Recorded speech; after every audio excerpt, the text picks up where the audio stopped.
Hello friends, हूँ छूं बीना Joshi. Annapurna cooking में आज आप काठियावाड़ी स्टाइल काजू गाठियानु शाक बनावीशुं। सौथी पहला आपणे आ शाक में एड करवा माटेनी एक पेस्ट बनावानी छे। एना माटे मैं अहींया लसण थोड़ुं लाल मरचुं अधकचरू वाटी लीधुं छे, ए लीधुं छे। लसण मैं अहींया 8 થી 10 कળી लीधेलुं। तेनी अंदर आपणे अर्धी चमची हळदर, स्वाद प्रमाणे लाल मरचुं, वधारे तीखું पसंद होय तो लीला मरचा पण एड करी शकाय छे। धाणा जीरुं पाउडर અને 1 ચમચી ચણાનો લોટ એડ કરીશું। ચણાનો લોટ એડ કરવાથી આ ગ્રેવી ખૂબ જ સરસ ઘાટી અને ટેસ્ટમાં પણ ખૂબ જ સ્વાદિષ્ટ બને છે।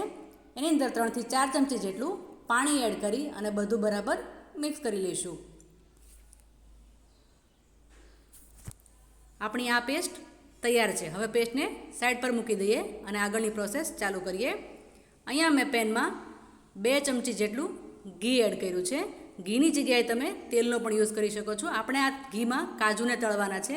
ઘીમાં કાજુ તળવાથી ટેસ્ટ ખૂબ જ સરસ આવે છે, એટલે મેં અહીંયા ઘી લીધું છે અને એમ પણ કાઠિયાવાડી સબ્જીમાં ઘીનો ટેસ્ટ સારો લાગે છે।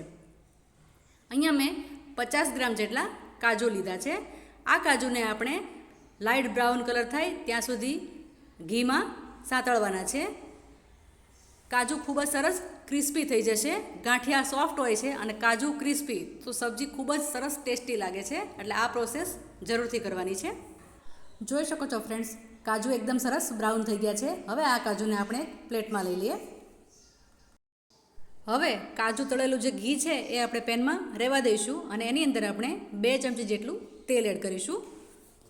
તેલ સહેજ ગરમ થાય એટલે એની અંદર આપણે અડધી ચમચી જેટલું જીરું એડ કરીશું। હવે આપણે આની અંદર તૈયાર કરેલી પેસ્ટ એડ કરવાની છે। પેસ્ટને આપણે આ રીતે સતત હલાવતા રહીશું અને સહેજ તેલમાં પેસ્ટ સતળાઈ જાય પછી આપણે એની અંદર છાશ એડ કરવાની છે। અહીંયા આપણે છાશ વધારે ખાટી નથી લેવાની અને સહેજ જાડી છાશ લેવાની છે।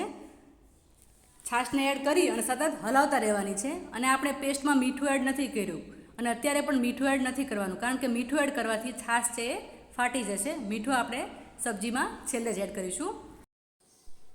હવે આ રીતે ગ્રેવી ઉકળવા લાગે એટલે તેની અંદર આપણે તળેલા કાજુ એડ કરી દેવાના છે અને અહીંયા મેં 50 ગ્રામ જેટલા ગાંઠિયા લીધા છે, એ એડ કરી દઈશું। પણ જો તમે સબ્જી હમણાં સર્વ ન કરવાના હોય તો અત્યારે ગાંઠિયા એડ નથી કરવાના। જ્યારે પણ તમારે સબ્જી સર્વ કરવી હોય ત્યારે ગ્રેવીને ગરમ કરી અને ગાંઠિયા એડ કરવાના છે।